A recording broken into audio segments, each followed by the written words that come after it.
Have you ever had something bad happen to you? And people come to you with good intentions. They mean well. They're trying to be helpful. And they say things like, God must be up to something. Or, God doesn't make mistakes. Or, you must be very special for God to trust you with these. Or, this is a blessing in disguise. It's an essential part of God's great and wonderful plan for your life. Or, isn't it good to know that everything happens for a reason? Jesus said in John chapter 16 verse 33, I have told you these things so that in me you may have peace. In this world you will have trouble, but take heart, I have overcome the world. We all have a way of completing this sentence. If God is God, then there will be no financial collapse in my family. Then my children will never be buried before me. People will treat me fairly. My prayers will be answered. This church will never face these problems and a lot of other things. Or Jesus didn't say that you might have trouble, or you will only have trouble when you're out of God's will. He said you will have trouble. Jesus is clear on the point that we will all go through trouble. If you are going through troubling times right now, I've got good news for you. It had to happen, and you're gonna go through it. Beloved, whether you're facing divorce or sickness, or the death of someone that you love, or a financial setback, or any other seemingly insurmountable problem, you've got to know that there is a side of it that will work out for your good, and the Lord will not leave you to go through it alone. And when these expectations go unmet, doubt set in. We tell God, show me and I'll believe. But He says, believe and I'll show you. Sometimes God will lead us into a storm. This is where our expectations of God and reality crash.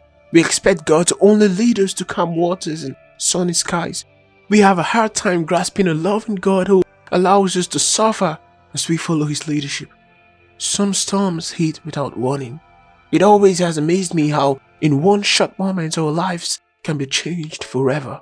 One phone call, one conversation, one incident, and everything is just changed. In all these things, there is a calm right in the storm. Maybe right now everything for you is going well, but one phone call, one conversation, one incident, and your calm can change to chaos instantly. The strain of life is what builds our strength. The typical view of the Christian life is that it means being delivered from all adversity, but it actually means being delivered in adversity. You're asking God to give you life, liberty, joy. He cannot unless you are willing to accept the strain, and once you face the strain, then you would immediately get the strength. Think of what all God could have prevented. Sin, pain, heartache, the devil. Yes, God could have destroyed the devil, but He chose not to. He could have created all of us without any choice but to serve Him and love Him. But He did not. He has given everyone a choice. But if your spouse said, I love you, just because you're my husband or wife, I'm sure that would send warm fuzzies up your spine.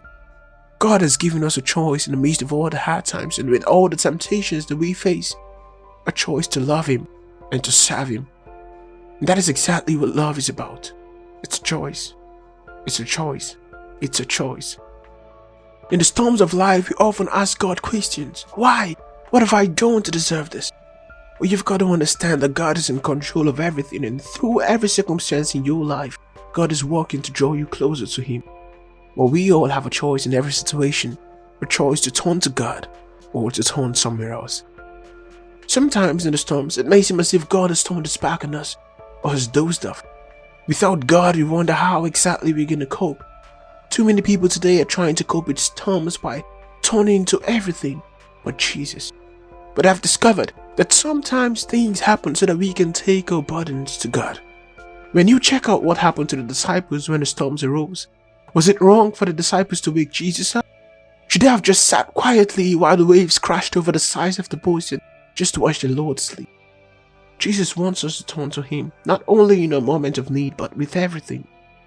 He didn't rebuke them for waking Him up, but after He calmed the storm and they were still afraid, then He rebuked their lack of faith after the miracle. You may not understand what is going on or what may be happening or why those things are happening. I want you to understand that it happened so that His glory will be revealed. When you look at the life of the apostles carefully after the ascension of Christ, you're going to realize that there was great persecution on them. And literally, one might feel that they were going to be destroyed or that it would have been the end of the ministry of the disciples. But the Bible attests to it that the more they were persecuted, the more they increased in power, and great fear fell upon all that believed. It was through the persecution that they began to spread abroad with the gospel. Something very similar happened in the lives of the children of Israel. The Bible says in the book of Exodus chapter 1 verse 12 that when the children of Israel began to multiply greatly, they were afflicted by the Pharaoh of Egypt. But the more they afflicted them, the more they multiplied and the more they spread abroad, and they were grieved because of the children of Israel. Could it be that if they had not been afflicted, then they maybe wouldn't have multiplied and spread abroad, unto the point that they even had to cry unto God for deliverance, and that was what brought them finally to the promised land. It had to happen so that they would cry to God. So beloved, I want you to know that whatever is happening to you right now, look, I know it's difficult. I know it seems so big that you are crumbling under the weight. I know you feel like you want to blame someone for it, blame yourself for it, blame God for it, blame your friends or your siblings or your parents for whatever happened to you. But I've got to tell you that whatever it is that is happening right now, it's just got to happen. You don't have to blame anyone for it. And even though sometimes what you're going through might be caused by someone, you don't have to blame them for it. You don't have to go around with guilt and malice and unforgiveness lurking around your heart just because you go through pain. You've got to understand that God has brought it upon you, and He will strengthen you. It is only happening because it's got to happen. So all you've got to do is thank God and know that though it was meant to destroy you, you're going to come out better. You're going to come out stronger. For the Bible says in the book of Romans chapter 8 verse 28 that, and we know that in all things God works for the good of those who loves Him and who have been called according to His purpose. The Lord bless you and give you strength.